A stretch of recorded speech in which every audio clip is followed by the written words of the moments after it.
Em nome do Pai, do Filho e do Espírito Santo. Amém. Reflexão do dia, dia 26 de maio de 2023. São Felipe Neri, o santo da alegria, oração penitente e adorador. Hoje, sexta-feira, nessa 7ª semana de Páscoa. E também completamos agora o nosso 8º dia da nossa oração pelo Espírito Santo, da nossa novena, nos preparando assim para recebermos o Espírito Santo no próximo domingo, na celebração de Pentecostes, onde a igreja vai recordar, vai reviver aquele momento da efusão do Espírito Santo sobre a igreja, quando tudo começou, quando os homens e mulheres motivados pelo Espírito Santo, ainda logo após a morte e ressurreição de Jesus, saíram pelo mundo afora anunciando o Cristo Senhor. Aliás, é o Cristo Senhor que São Felipe Neri anunciou na sua vida. Foram 80 anos que ele viveu anunciando, testemunhando com alegria, com penitência, um adorador do Senhor, principalmente no ano em que ele viveu, entre os anos 1500 a 1590, ele testemunhou diante da comunidade, diante do mundo, diante dos moradores da Itália, a fé no nosso Senhor Jesus Cristo. E nós sabemos que foi nesse ano que a igreja passou aí pelas suas maiores dificuldades. São Felipe Neri, santo da alegria, rogai por nós. O Senhor pôs o seu trono lá nos céus. Assim fala o Salmo 102. Bendize a minha alma ao Senhor e todo o meu ser, seu santo nome. Bendize, ó minha alma, ao Senhor. Não te esqueças de nenhum de seus favores. A alma quer dizer ânimo, quer dizer intelecto, inteligência. Então, aqui o salmista está falando para que ele seja vigilante, que nós sejamos vigilantes. Não podemos esquecer que o Senhor faz maravilhas na nossa vida. O Senhor pôs o seu trono lá nos céus. Então, e é para lá, né? Ou com Deus que nós queremos viver, né? Voltar a conviver com o Senhor. E de lá veio o nosso Senhor Jesus Cristo, diante do Pai, com o Pai, para nos resgatar e nos trazer a vida na salvação. Primeira leitura. A primeira leitura de hoje está em Atos dos Apóstolos, no seu capítulo 25, de 13 a 21. Aqui acontece que há uma troca de comando ali na região de Jerusalém, de Cesareia, e nessa troca de comando romana, há um diálogo aqui entre as autoridades romanas. E está escrito na nossa Bíblia para entendermos que a vontade de Deus se cumpre a cada dia.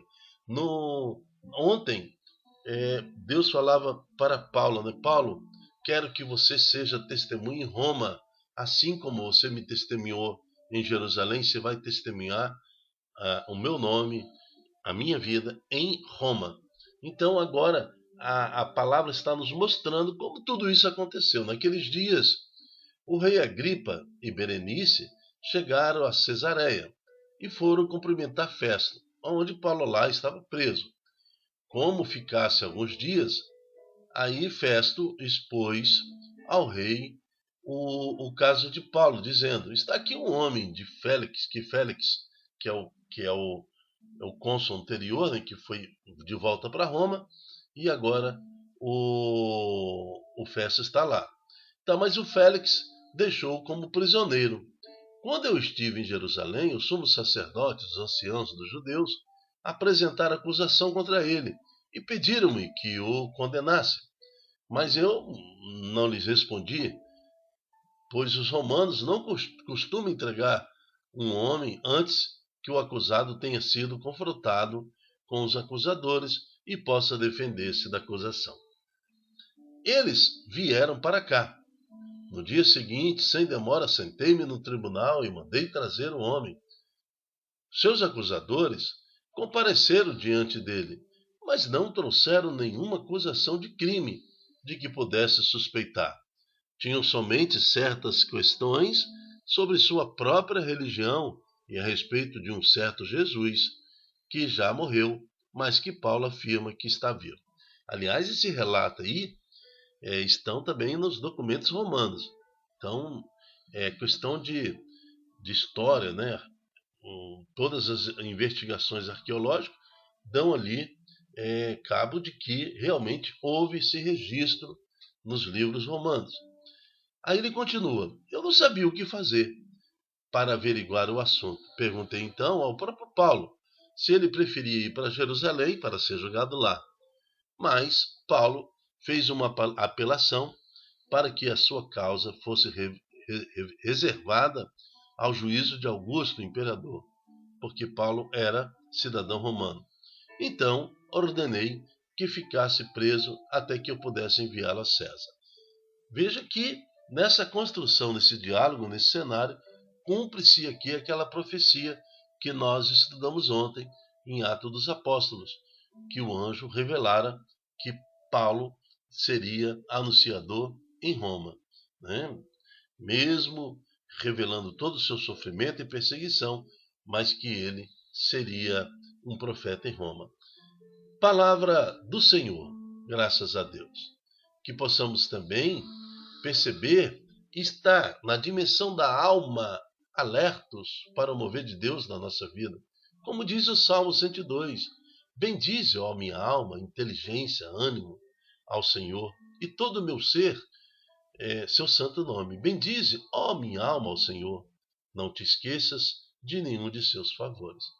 É nessa região, então, que Paulo compreende tudo, como o mover de Deus está levando Paulo, o apóstolo, para Roma, cumprindo assim a vontade de Deus em sua vida. Evangelho.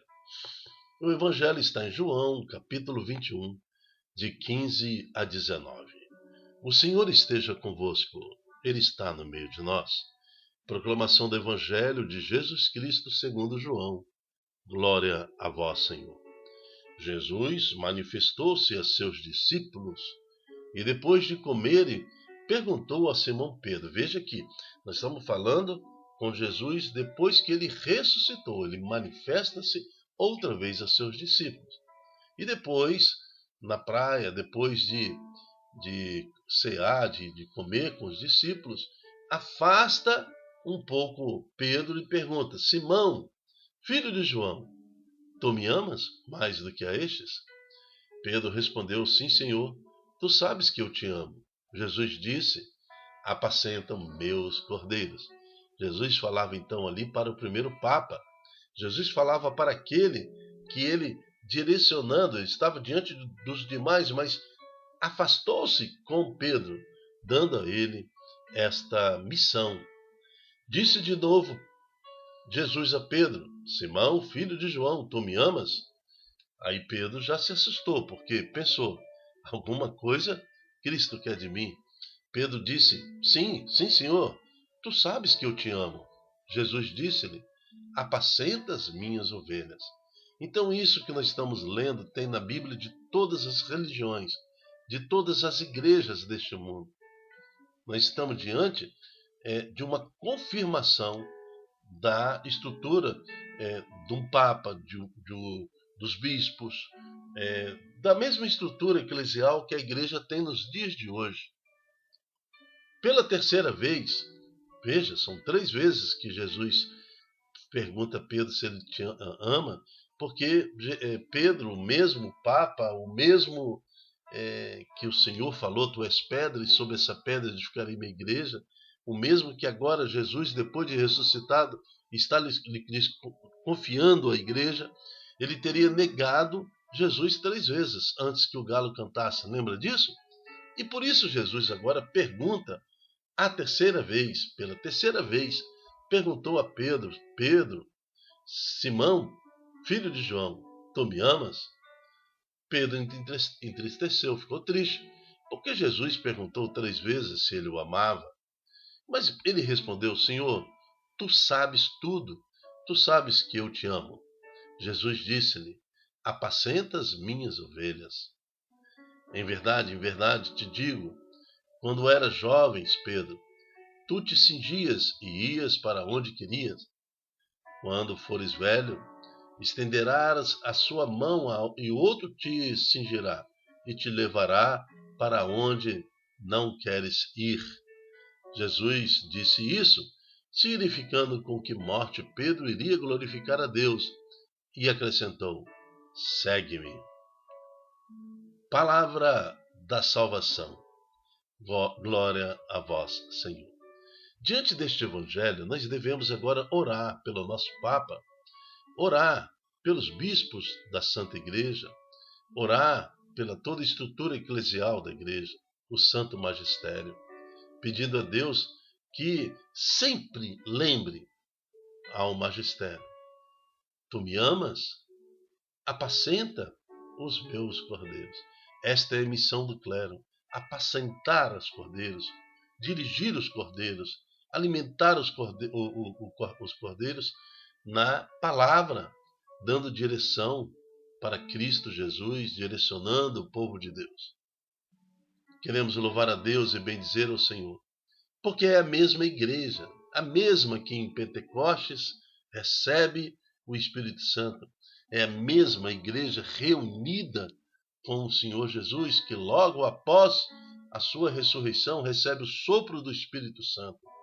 É a mesma estrutura clerical, agora com o Papa, primeiro Papa Pedro, recebendo de Jesus a ordem de apacentar o seu rebanho, de apacentar os cordeiros, e que de Papa em Papa, até a sua origem de Pedro, vem trazendo a Santa Igreja, santa, pecadora, mas santa Igreja, até os dias de hoje.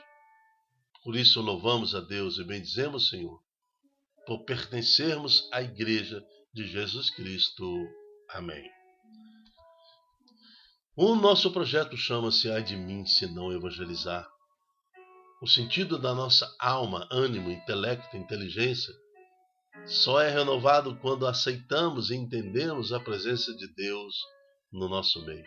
Seja você também um profeta do Senhor. Anuncie, multiplique nas suas redes sociais, evangelize, assim como Paulo, assim como Pedro. Evangelize para que almas sejam resgatadas para o Senhor. Torne belo o seu caminhar nesta vida, pois são belos os pés do mensageiro que anuncia a paz. Até a próxima, se Deus quiser. Tchau, tchau.